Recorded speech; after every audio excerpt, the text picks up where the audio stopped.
High বন্ধুরা, আজকে একটা নতুন ভিডিও নিয়ে তোমাদের সাথে হাজির হলাম। যাদের বাড়িতে বাচ্চা রয়েছে, এই যে শীত তো পড়েই গেল, আর যাদের বাড়িতে বাচ্চা রয়েছে তাদের এই সমস্যায় ভুগতে হয়, মায়েদের ভোগান্তির শেষ নেই। তো সেরকম একটা ভিডিও নিয়ে তোমাদের সাথে হাজির হলাম।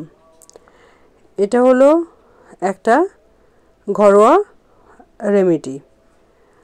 বাচ্চাদের খুব ঠান্ডা লাগলে আমি আমার মেয়েকে কিভাবে তার কেয়ার নিই সেটাই তোমাদের সাথে শেয়ার করলাম। প্রথমে একটা বাটি নিয়েছি, সেটার মধ্যে একটু তেল, 2 কোয়া রসুন আর 2টো লবঙ্গ দিয়ে ভালো করে তেলটাকে আমি এইভাবে একটু গরম করে নেব। দেখবে গরম করতে করতে রসুনটা আস্তে আস্তে মানে ওর মধ্যে ভাজা ভাজা হয়ে যাবে, সেই মোমেন্টে নামিয়ে নিতে হবে। এবার তেলটা গরম থাকতে থাকতে মানে হাতে যতটা সইতে পারবে সেই অবস্থায় ওকে এইভাবে মানে আমি যেভাবে মালিশ করছি ওইভাবে মালিশ করে দিতে পারো। এতে বাচ্চাদের খুব উপকার হয়, ঠান্ডায় ওরা অনেকটা রিলিফ পায়।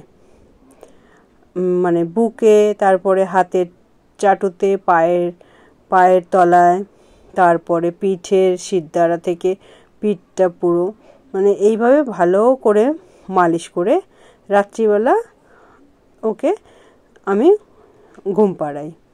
এতে ঘুমটাও ওর ভালো হয় আর এই সর্দি থেকে ও অনেকটা রিলিফ পায়।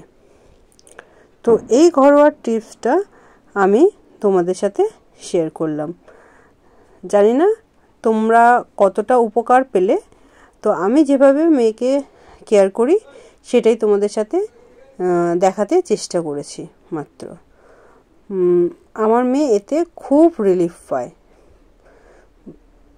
ওর ঠান্ডা লাগলে পরে অনেকটা এটা তেলটা যখন মালিশ করি ও অনেকটা সিকিওর, মানে ভালো লাগে ওর শরীরে।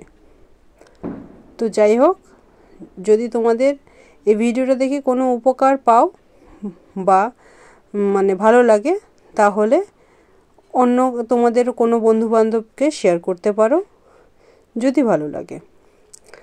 আর এর থেকে বাচ্চাদের মানে ঠান্ডার থেকে আর কিভাবে রিলিফ দেওয়া যায় যেটা যদি তোমাদের জানা থাকে সেটাও আমার কমেন্টে এসে জানিও।